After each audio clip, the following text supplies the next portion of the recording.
Okay. Well, when we ask the question, is the work divided among partnered laborers hierarchically? Well, how does this fit? What does it mean hierarchically? Why is this word even here? What does hierarchical mean in this context? Okay. How does hierarchy work in the context of partnered laborers? Okay, partnered kingdom laborers. What is hierarchy in that context? I would give you the doctrine, a selected passage. Okay, of Ephesians 4. Okay, specifically Ephesians 4:11 and how it dovetails with 12. Okay, so Ephesians 4:11, and he himself, the Messiah, and he himself. Again, this is emphasized in the Greek. It's an emphatic. What do you call this? It's an intensive pronoun, avtos. You don't need the pronoun he in Greek for the verb, but it uses the pronoun avtos or autos. Okay, in both places to say him, he, meaning not anybody else. He himself, which is why I don't translate it that way. They're trying to get across the Greek. He himself gave some to be apostles, some to be prophets, some to be evangelists, some to be shepherds, some to be instructors. For no reason whatsoever. No. Okay?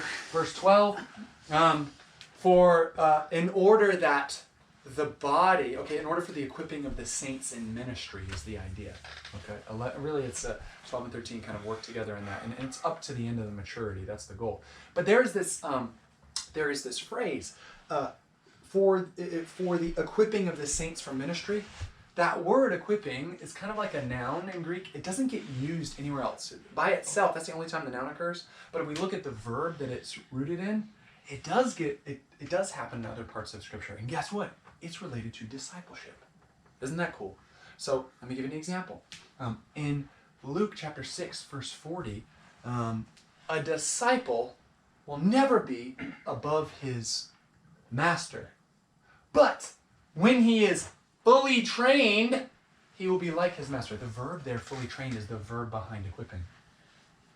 These gift sets are trainers. They train disciples, apostles, prophets, evangelists, shepherds, instructors. That's the same word in Greek. They're there to train. Here's what's funny. That means these 5 gifts can't be sit back and watch while I apostle. Or like we do today, or like a lot of people do today in Protestant churches, sit back and watch while I pastor. Sit back and watch while I instruct. That's not how training works, okay?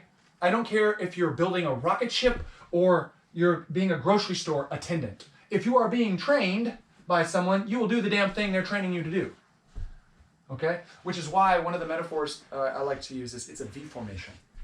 Are we familiar with V formation with birds? Mm-hmm.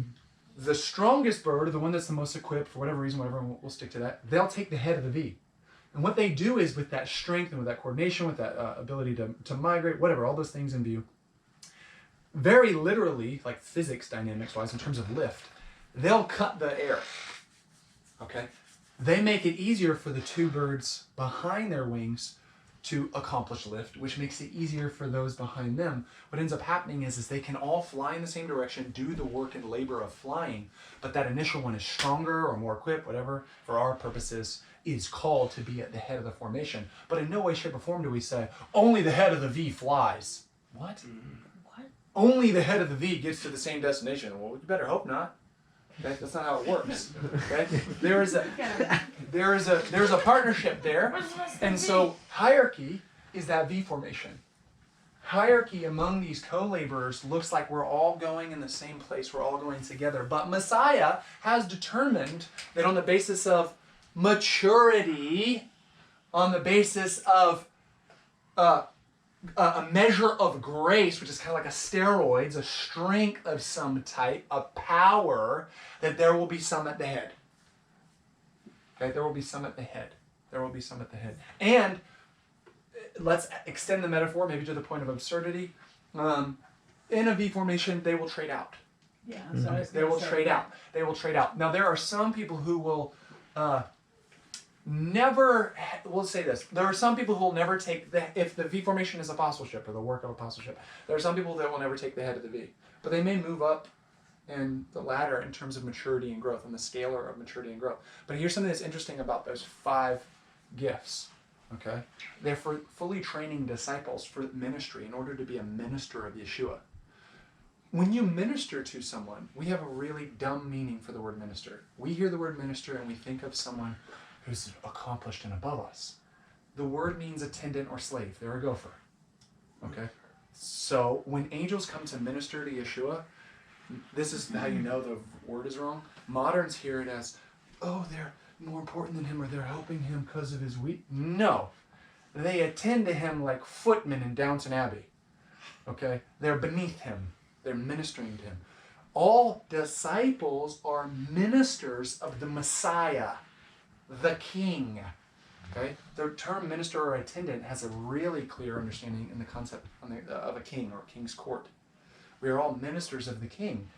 Can we just step into being a cupbearer? Can we just do the work of being a minister from 0 to 60? No, we have to be fully trained to do that. Hence, we are being equipped to be able to be ministers of the King through these other people who are doing that work as well. And we're raised up and equipped to do it. So hierarchy will look like Messiah saying a chief servant is used and employed to train up other servants in the same kind of work. There is no product of these ministries that is unique to those ministers. Let me say what I mean by that. And actually, that might be worth a video. GoPro, stop recording.